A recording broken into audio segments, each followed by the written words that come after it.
Hello बच्चों, आज हम कर चले हम फिदा नामक कविता के बहुविकल्पी प्रश्नों को आज हम यहाँ देखेंगे, जिसके राइटर हैं कैफ़ी आज़मी। और आगे हम इस कविता के बहुविकल्पी प्रश्न देखते हैं। इस कविता को भी यहाँ थोड़ा सा पढ़ेंगे।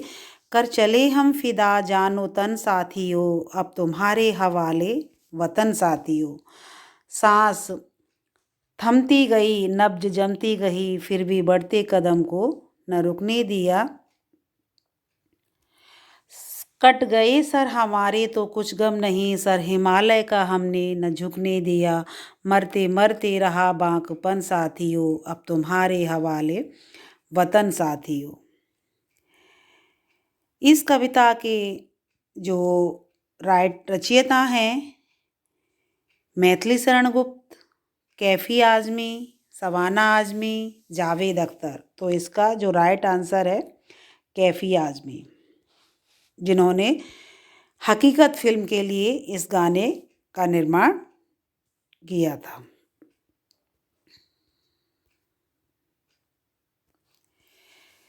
सेकंड खा है, यह काव्यांश किस कविता से लिया गया है? तो मानवता, मनुष्यता, कर चले हम फिदा।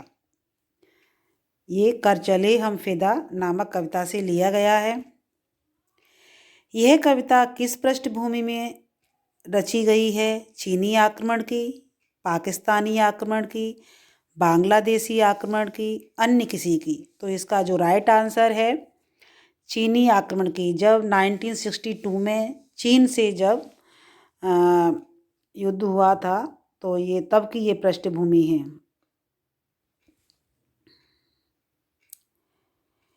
वक्ता को किस बात का गम नहीं है? अपने सिर कटने का, लड़ने का, कदम बढ़ाने का, किसी का नहीं। तो यहाँ इसका जो आंसर है अपने सिर कटने का सैनिक को गम नहीं है।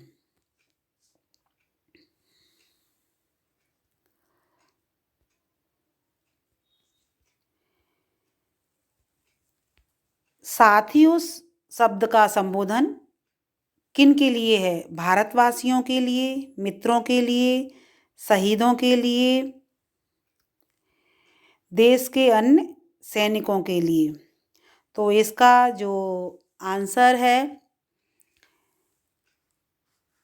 देश के अन्य सैनिकों के लिए।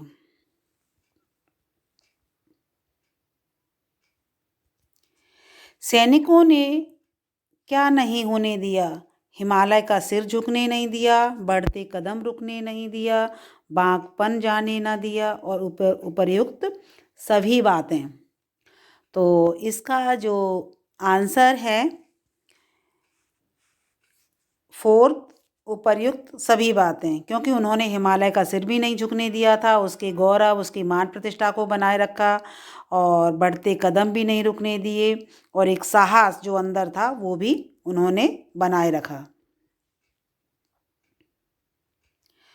बांकपन से यहाँ क्या तात्पर्य है? टेढ़ापन, तीखा तेवर, जवानी का जोश, उपर्युक्त सभी। तो यहाँ पर भी इसका आंसर ये फोर्थ हुआ, क्योंकि उनमें एक दुश्मनों के प्रति एक टेढ़ा बर्ताव भी था, उनमें तीखे तेवर भी थे, और एक जवानी का जोश भी था। मरते मरते में किस अलंकार का प्रयोग हुआ है? अनुप्रास, पुनरुक्ति प्रकाश, यमक, श्लेष। तो यहाँ पर योजक चिन्ह लगा हुआ है, तो यहाँ पर इसका राइट आंसर हुआ पुनरुक्ति प्रकाश अलंकार।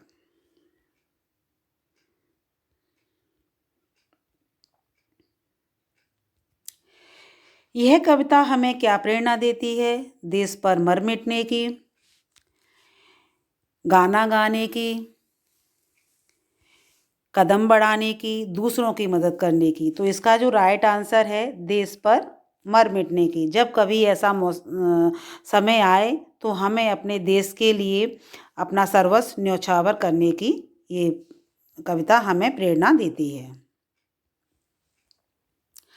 नब्ज शब्द का क्या अर्थ है यहाँ पर? नहीं, नाड़ी, कब्ज, इनमें से कोई नहीं। तो इसका राइट आंसर है नाड़ी, नब्ज।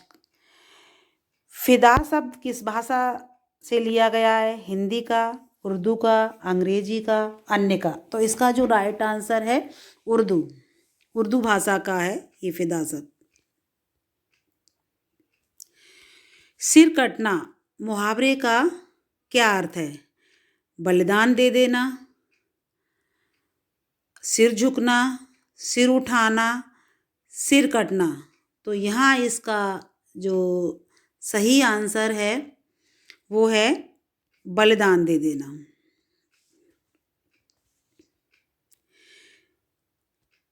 जिंदा रहने के मौसम बहुत हैं मगर जान देने की रुत रोज आती नहीं। हुस्न और इश्क दोनों को रुस्वा करे वो जवानी जो खूह में नहाती नहीं।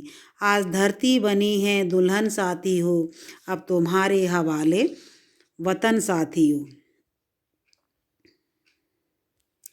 जिंदा रहने के मौसम बहुत हैं का यहाँ पर क्या आशा है? मौज मस्ती के अनेक अवसर हैं, जिंदा रहने का समय है, काम करने के मौके बहुत हैं, जान देने का मौका आ गया है।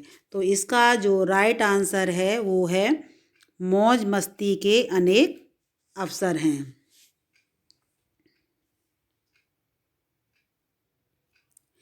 हुस्न और इश्क दोनों को रुस्वा करे, इसका राइट आंसर सौंदर्य और प्रेम को बदनाम करना, सुंदरता का पुजारी होना, इश्क में पागल होना और इनमें से कोई नहीं।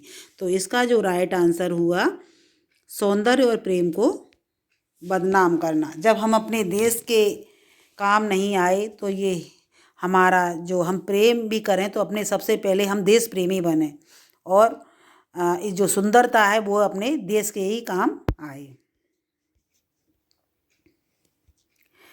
जवानी का खूह में ना नहाना,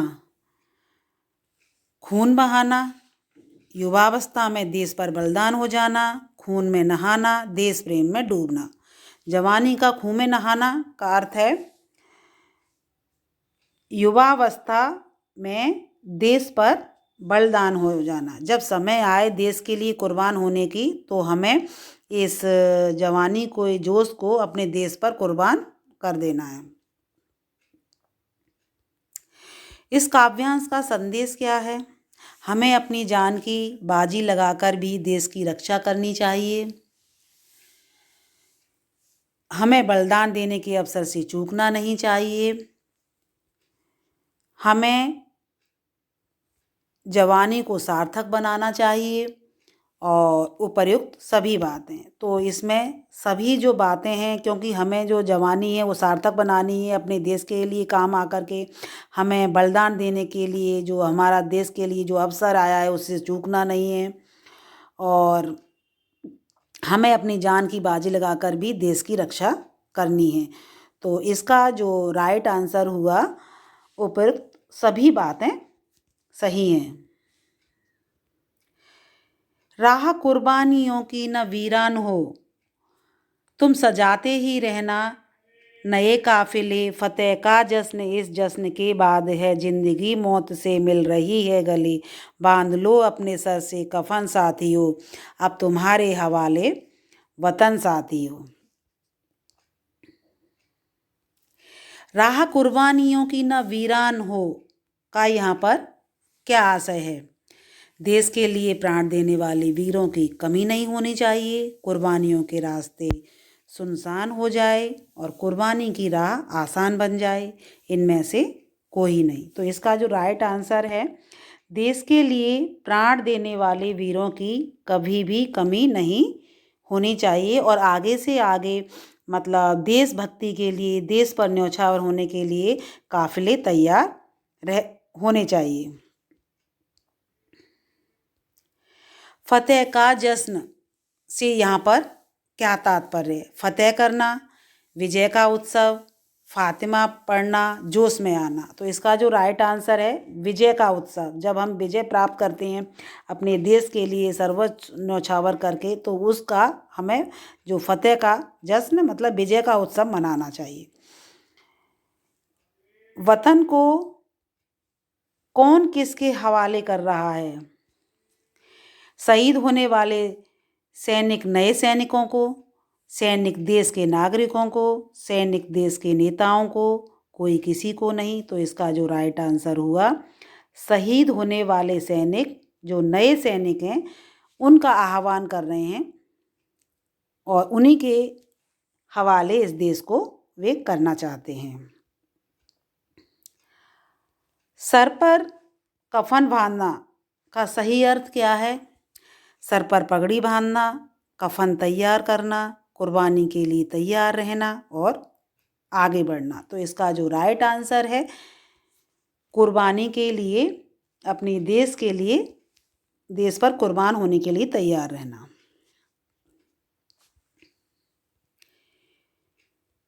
खींच दो अपने खूं से जमी पर लकीर, इस तरफ आने पाए न रावण कोई, तोड़ दो हाथ अगर हाथ उठने लगे, छू न पाए सीता का दामन कोई।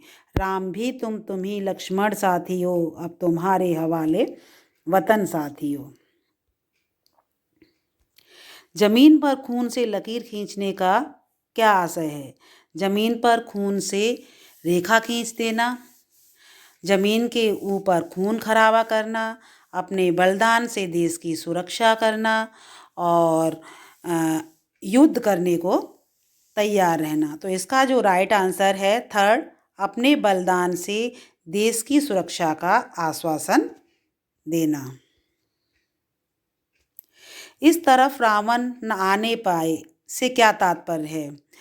इस ओर रावण को ना आने देना, देश की सीमा में दुश्मन प्रवेश न कर पाए, देश में दुश्मन प्रवेश कर जाए, रावण को देश में आने से रोकना।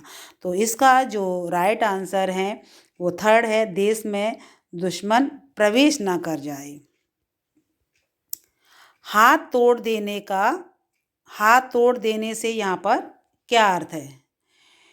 शत्रु को करारा जवाब देना, शत्रु का हाथ तोड़ देना, शत्रु को अपंग बना देना, हाथ ऊपर उठा देना। तो इसका जो राइट आंसर है, शत्रु को करारा जवाब देना।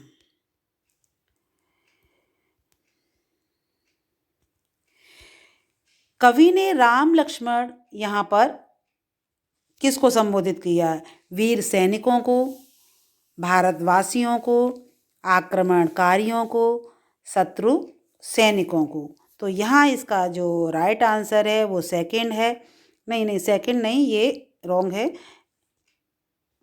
इसका जो फर्स्ट आंसर है ये वीर सैनिकों को, कवि ने यहाँ पर जो वीर सैनिक हैं वो उन्हीं को राम लक्ष्मण कहा है। तो यहाँ पर कुल मिलाकर के ये 25 बहुविकल्पी प्रश्न हैं। तो आप इन्हें इजीली समझ गए होंगे। धन्यवाद।